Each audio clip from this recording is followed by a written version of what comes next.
يا طيبة يا طيبة يا دوا العيانة اشتقنا لك والهوى نادانا والهوى نادانا يا طيبة. أعوذ بالله من الشيطان الرجيم.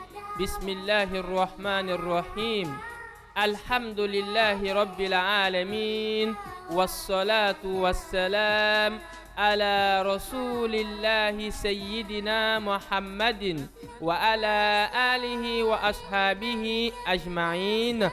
Chers frères et sœurs en islam, suivez désormais sur les ondes de la radio Nour votre émission Prêche islamique. Je veux comprendre l'islam. Tous les lundis de 17h à 18h, une émission animée par les imams Sharaf et Sherif Din, missionnaires islamiques. Merci de rester toujours connectés. Wassalamu alaikum wa rahmatullahi wa barakatuh. أعوذ بالله من الشيطان الرجيم.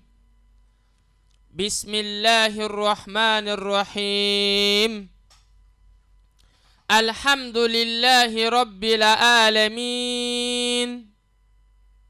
والصلاة والسلام على رسول الله سيدنا محمد صلى الله عليه وسلم وعلى آله وأصحابه ومن تبعهم بإحسان إلى يوم الدين. أما بعد، فيقول الله سبحانه وتعالى في القرآن الكريم: الحج أشهر معلومات، فمن فرض فيهن الحج فلا رفث ولا فسوق ولا جدال في الحج، وما تفعلوا من خير يعلمه الله، وتزودوا فإن خير الزاد التقوى واتقون يا أولي الألباب. وقال النبي صلى الله عليه وسلم: لكل شيء طريق، وطريق الجنة العلم. مستمعون الكرام في كل مكان، السلام عليكم ورحمة الله وبركاته. وعليكم السلام ورحمة الله وبركاته. Louange à Allah, Seigneur des mondes, le tout miséricordieux et le très miséricordieux, créateur des cieux et de la terre. Il n'y a de représailles qu'à l'égard des injustes. Nous demandons à Allah subhanahu wa ta'ala de nous protéger contre nos propres nuisances et contre les méfaits de nos actions. Celui qui est guidé par Allah Azza wa Jal n'a point d'égarement, et celui qui s'égare n'a point de guide. Que la paix et la bénédiction d'Allah soient sur notre guide, Muhammad sallallahu alayhi wa sallam, le maître des envoyés et l'imam des hommes pieux, ainsi que sur toute sa famille, ses illustres compagnons, sans oublier nous autres aussi qui sommes sur ce droit chemin de l'islam jusqu'au jour du jugement dernier. Frères et sœurs en islam, auditeurs et auditrices de la radio Nour, Allah subhanahu wa ta'ala, qui nous a créés et en qui sa grâce est immense, a beaucoup pitié de ses créatures. C'est pourquoi il nous a envoyé des messagers pour qu'ils nous disent ce qu'est la vérité, autrement dit, la parole d'Allah, en donnant de l'avertissement à ceux qui se perdaient ou à ceux qui veulent emprunter le mauvais chemin, pour leur faire comprendre que le châtiment d'Allah est le plus douloureux. Et en annonçant la bonne nouvelle d'Allah à ceux qui se soumettent véritablement à ces principes, en les informant que le paradis sera leur demeure éternelle. Que nous soyons comptés parmi ces meilleurs groupes sauvés le jour de la rétribution. Allahumma amin. Très chers serviteurs d'Allah, auditeurs et auditrices de la radio Nour, le 5e pilier de l'islam est le pèlerinage à la maison sacrée de Dieu, à la Mecque.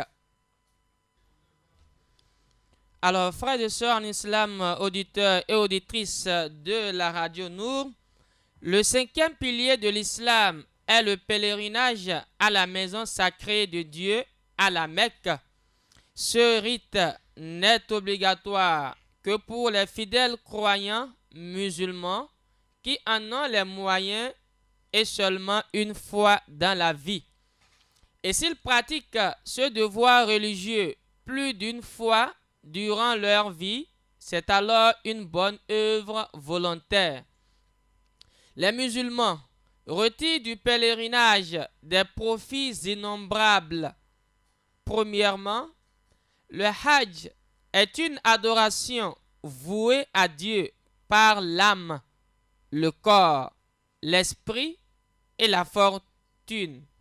Deuxièmement, le Hajj est l'objet d'une réunion des musulmans qui viennent de tous les coins du monde et se rencontrent dans un même unique endroit, portant tous la même tenue d'habit, adorant tous un seul Dieu en même temps, sans aucune distinction entre patrons et domestiques, sans aucune distinction entre chefs et sous-fifres, sans aucune distinction entre gouverneurs et gouvernés, sans aucune distinction entre riches et pauvres, sans aucune distinction entre blancs et noirs.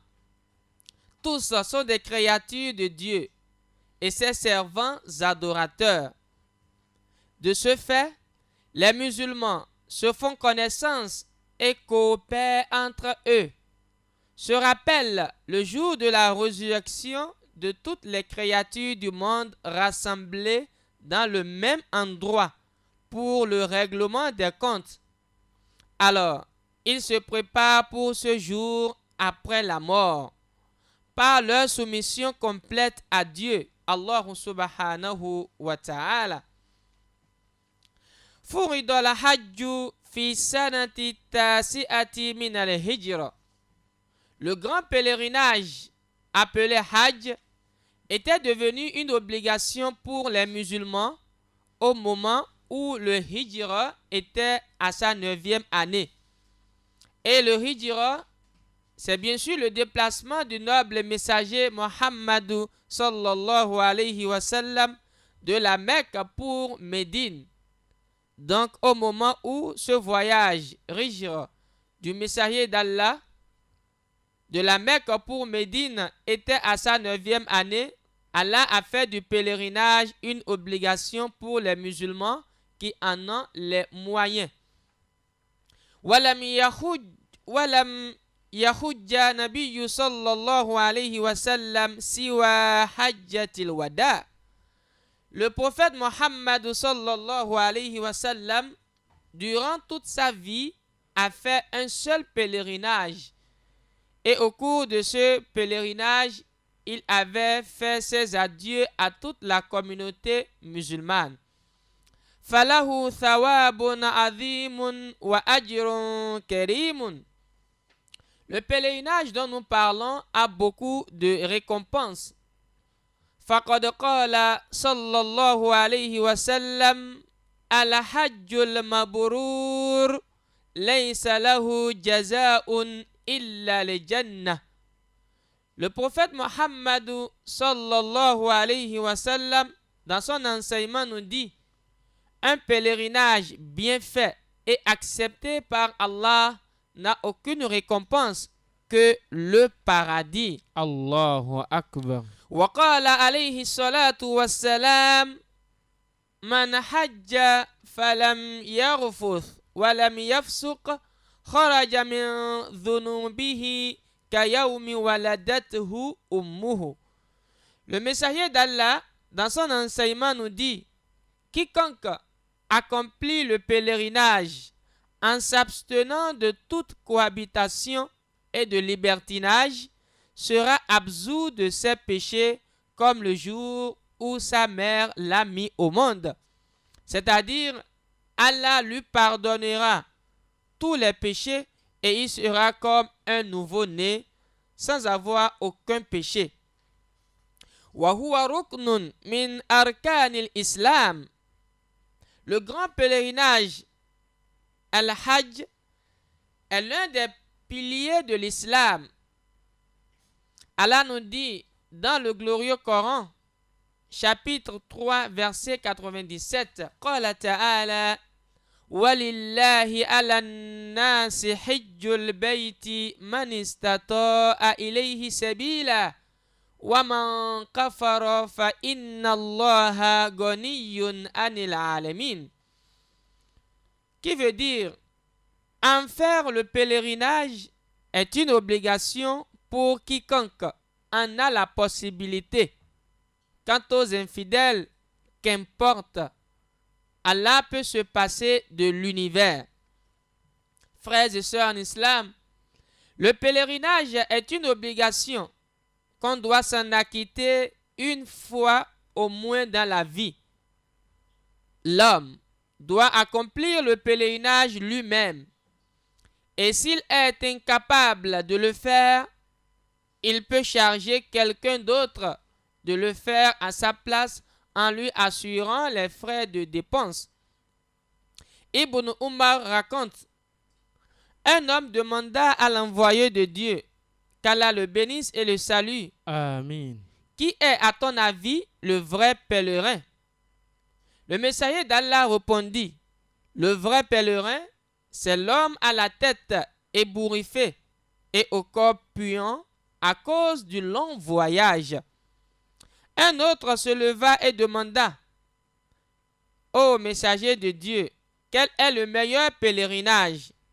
Le messager d'Allah répondit en disant: c'est celui où l'on prononce la talbiya à haute voix et on présente les offrandes.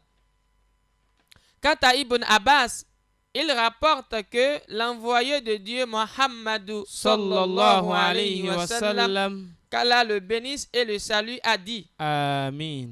hâtez-vous à accomplir le pèlerinage prescrit, parce que l'un d'entre vous ne saura ce qu'il lui adviendra. Très chers serviteurs d'Allah, quiconque a la capacité et renie l'obligation du pèlerinage aura mécru, et Dieu n'a pas besoin de lui. Ma'ana al-hajji lughatan al-qasdu. Dans la langue arabe, le hajj signifie formuler l'intention pour adorer Allah.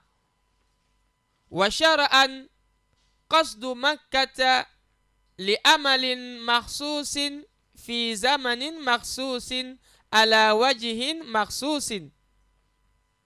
Dans la loi islamique, le pèlerinage voudra signifier formuler l'intention pour aller à la Mecque dans le but de faire un travail particulier pendant un moment déterminé, à savoir le début du mois de Shawwal, le mois de Zulqa'ada, jusqu'au 10e jour du mois de Zulhijja.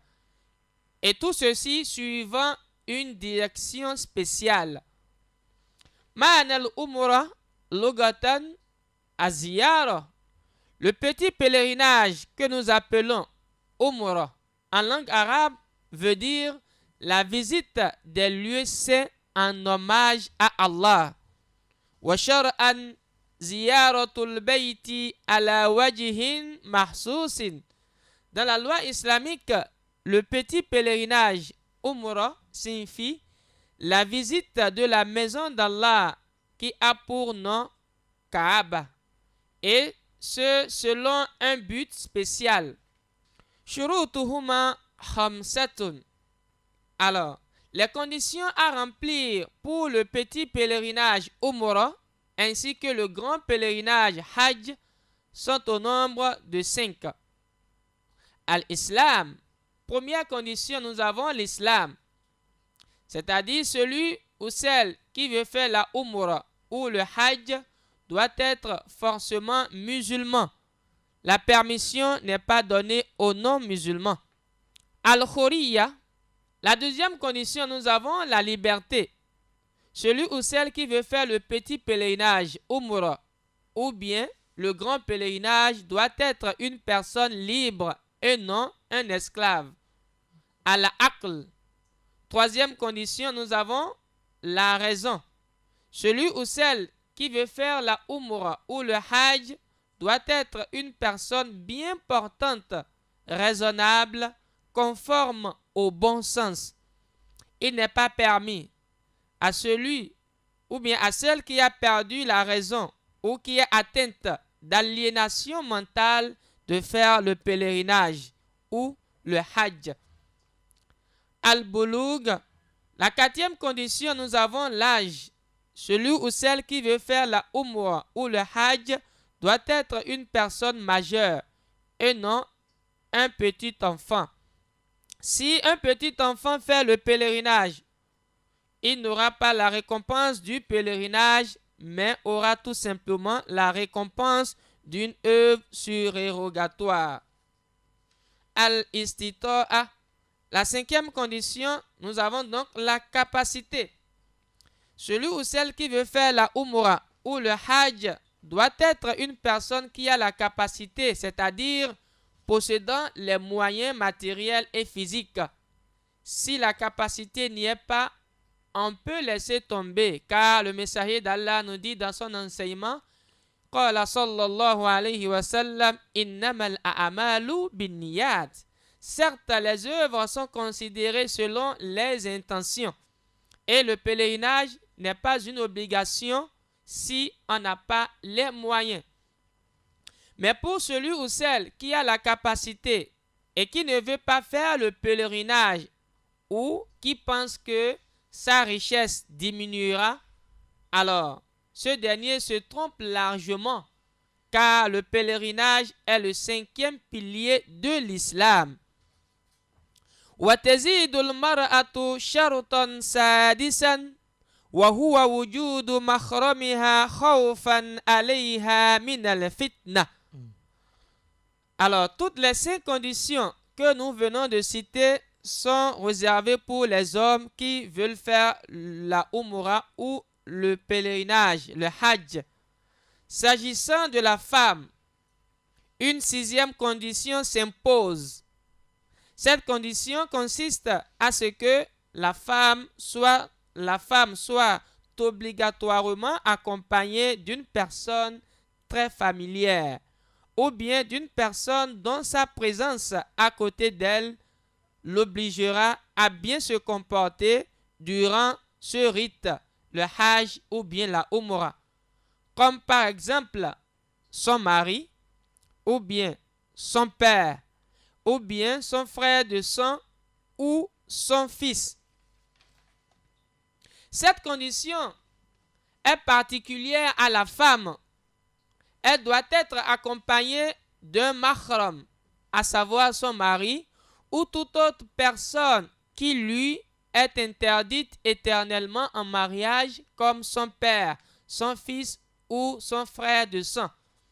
ولما ثبت عن ابن عباس رضي الله عنهما قال سمعت رسول الله صلى الله عليه وسلم يقول وهو يخطب لا يخلون رجل بامرأة إلا ومعها ذو محرم ولا تسافر المرأة إلا مع ذي محرم فقام رجل فقال يا رسول الله إن امرأتي خرجت حاجة وإني اكتتبت في غزوة كذا وكذا قال انطلق فحج مع امرأتك رواه Ahmad wal Bukhari wa Muslim. L'entier argument à cet égard du hadith d'Ibn Abbas, qu'Allah soit satisfait de lui et de son père, Amin. qui entendit le prophète Muhammad sallallahu alayhi wa sallam dire dans son sermon un jour: un homme ne doit en aucune façon s'isoler avec une femme en l'absence d'un mahram, et une femme ne peut voyager sans être accompagnée d'un mahram. Un homme se leva alors et dit: ô messager d'Allah, ma femme est sortie pour accomplir le hajj et je me suis engagé à participer à telle ou telle bataille. Va donc accomplir le hajj avec ta femme, lui dit alors le messager de Dieu, Muhammad sallallahu alayhi wa sallam. Ceci étant, frères et sœurs en islam, nombreux sont les hadiths qui traitent de l'interdiction faite à la femme de voyager pour accomplir le hajj ou pour toute autre raison sans son mari, ou bien son fils, ou son frère, ou bien son père. Car les femmes sont faibles et peuvent être confrontées pendant le voyage à des difficultés ou des imprévus que seuls les hommes peuvent surmonter. Il y a le fait que la femme soit un objet de convoitise de la part des hommes pervers, d'où l'importance qu'elle soit accompagnée d'un mahram capable de la protéger. S'il s'avère impossible pour elle de trouver un mahram, alors elle peut mandater une personne de son choix pour accomplir le hajj à sa place, à condition que cette dernière ait accompli le hajj au moins une fois dans sa vie. Hajju Sabiyi Warrakik. Frères et sœurs en islam, auditeurs et auditrices de la radio Nour, à présent nous parlerons du pèlerinage d'un gamin, c'est-à-dire le pèlerinage d'un petit garçon et celui d'un esclave. Iza akhrama sabiyu warrakiku bila hajji sahha naflan. Si un petit enfant et un esclave portent la tenue de l'ihram pour faire le pèlerinage, alors leur pèlerinage est bon, mais ils n'auront pas la même récompense qu'un pèlerin. Il leur sera mentionné la récompense d'une œuvre surérogatoire. Les hadiths Ibn Abbas anna imra'atan rafa'at ila nabiyyi sallallahu alayhi wa sallam sabiyan faqalat ali hadha hajjun qala na'am walaki ajrun rawahu Muslim. La preuve de ce que nous sommes en train de dire est l'enseignement du messager d'Allah où Ibn Abbas rapporte auprès de ce dernier, c'est-à-dire il rapporte auprès du messager d'Allah en nous disant: il y avait une femme qui amena un petit garçon chez le messager d'Allah et elle lui dit: messager de Dieu, ce garçon a-t-il le pèlerinage? Le prophète Muhammad sallallahu alayhi wa sallam répondit en disant: alors ce garçon a le pèlerinage et toi aussi tu as une récompense. Wala yujzi'uhuma an hajjatil islam. Mais la récompense dont parle le messager d'Allah dans ce contexte est une récompense réservée aux œuvres surérogatoires et non celle réservée pour le pèlerinage. وإن أتقى العبد وبلغ صبي محرما في الحج بعرفة وفي الأمرة قبل طوافهما صح حجهما وأمرتهما فرضا. Eh bien, si l'esclave reçoit la liberté et devient une personne libre, et aussi si l'enfant grandit et devient majeur, et que les deux portent la tenue de l'ihram pour faire le hajj à Arafat, ou bien si les deux portent la tenue de l'ihram pour faire le petit pèlerinage appelé Umrah, avant de faire la tawaf, autrement dit, le tour circulaire de la Kaaba, alors ils auront chacun la récompense du pèlerinage bien fait. An-niyabatu fil hajj. À présent, nous parlerons du remplacement d'un pèlerin par un remplaçant. Comment cela se passe en islam? En tant que bons musulmans, nous devons en savoir quelque chose. إذا أعجز المسلم كبر أو مرض لا يرجى برؤه أو كان ندو الحلقة لزمه أن يقيم من يحج ويأتمر عنه من حيث وجب.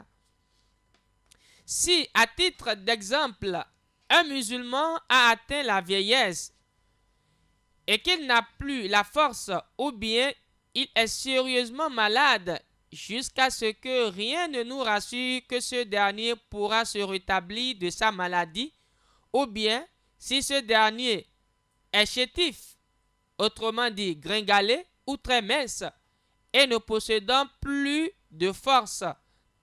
Alors dans ce cas précis, on sera dans la triste obligation de faire remplacer cette personne par une autre qui fera donc le hajj ou la umrah en son nom, si le hajj et la umrah sont devenus une obligation pour cette personne.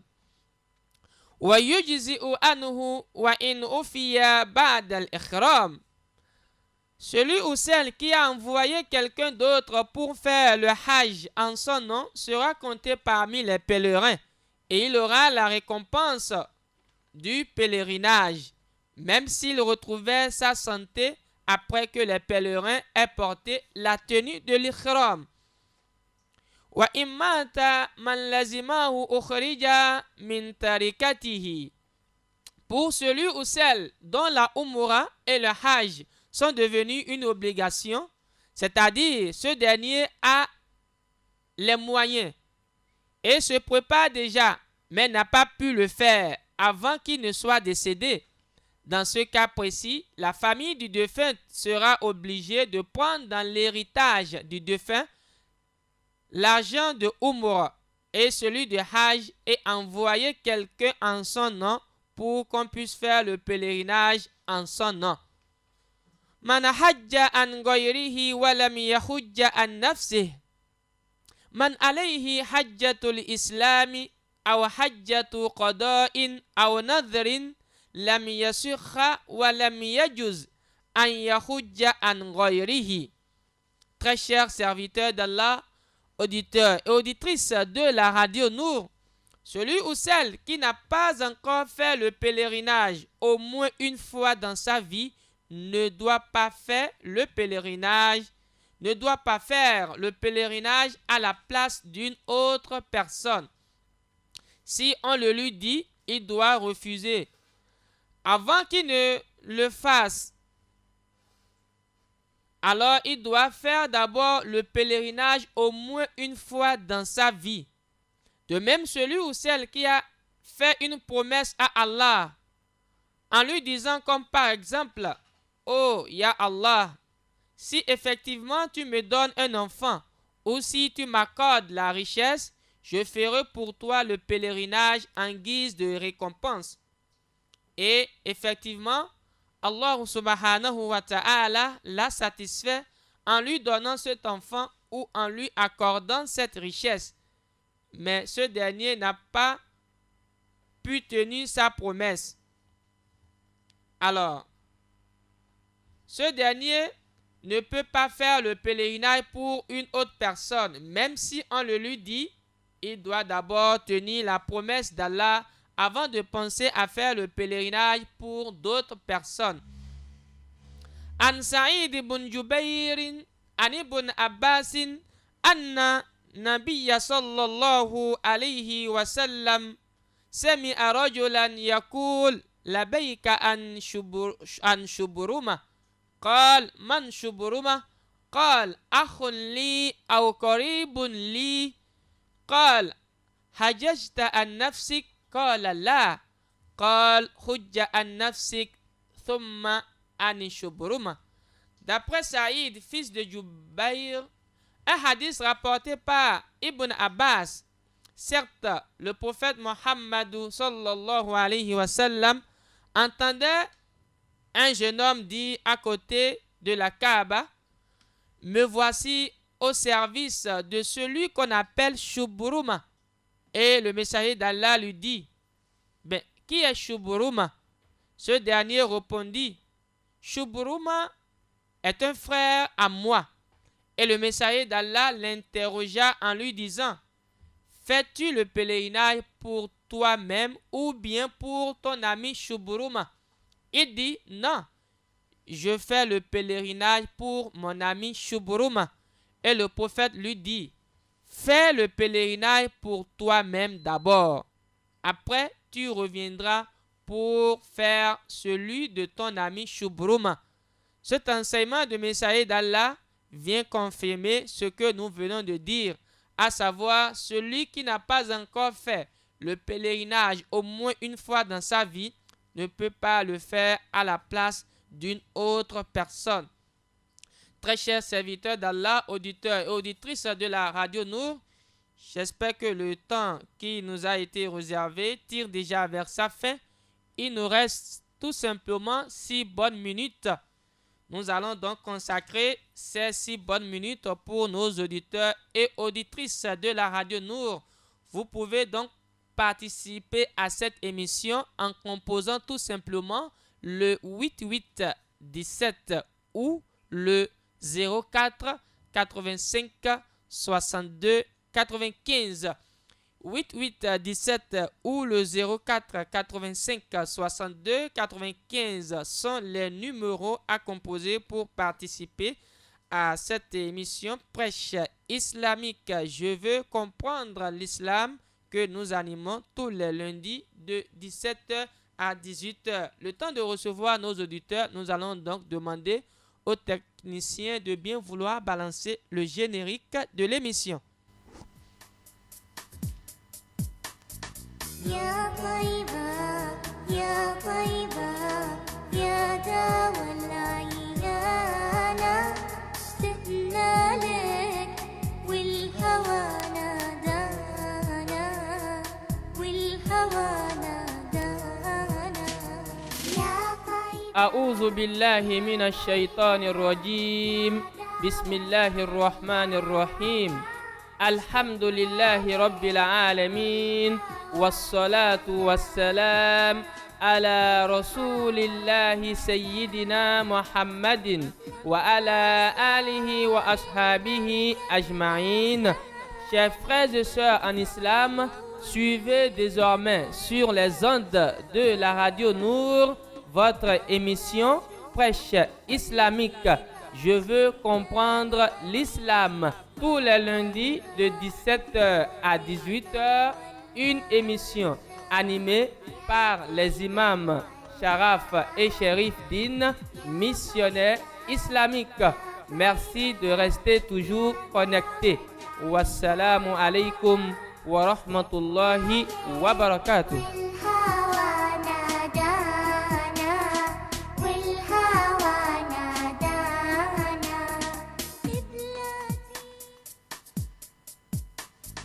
يا طيبة يا طيبة يا دوا العيانة اشتقنا لك والهوى نادانا والهوى نادانا Eh bien, frères et sœurs en islam, auditeurs et auditrices de la radio Nour, vous écoutez en direct votre émission Prêche islamique. Je veux comprendre l'islam. Nous avons bien sûr parlé du pèlerinage. Et ce n'est que le début. 3 minutes nous restent pour mettre fin à cette émission. Pour les auditeurs et auditrices qui veulent participer à cette émission, vous êtes à l'honneur au 88 17 ou bien le 04 85 62 95.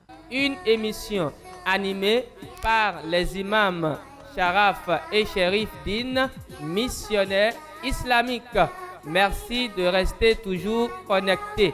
Wassalamu alaikum wa rahmatullahi wa barakatuh. الهوى نادانا والهوى نادانا قبلتي يا طيبة يا طيبة يا دوا العيانة اشتقنا لك والهوى نادانا والهوى نادانا يا طيبة أعوذ بالله من الشيطان الرجيم. بسم الله الرحمن الرحيم. Alors, frères et sœurs en islam, auditeurs et auditrices de la radio Nour, tout est bien qui finit bien. Nous vous remercions infiniment de nous avoir accordé une attention particulière. Nous avons bien sûr parlé du pèlerinage et ce n'est que le début. Nous y reviendrons, Inch'Allah, dans les jours à venir pour plus de détails. Qu'Allah nous comble de sa grâce et de ses bienfaits. Amin. Réalisation technique de cette émission, Maël Manoba et puis Assel. Devant ce micro, vos humbles serviteurs bien-aimés en islam, les imams Sharaf et Sherif Din, missionnaires islamiques. Wassalamu alaikum wa rahmatullahi wa barakatuh. يا طيبة يا طيبة يا دوا العيانة اشتقنا لك والهوى طيبة يا طيبة يا دوا العيانة اشتقنا لك والهوى نادانا والهوى نادانا يا طيبة C'était votre émission Prêche islamique. Je veux comprendre l'islam, animée par les imams Sharaf et Sherif Din, missionnaires islamiques. الهوى نادانا لما صار المركب ناساني صاروا الدمع يا طيبة يا طيبة يا دوا العيانة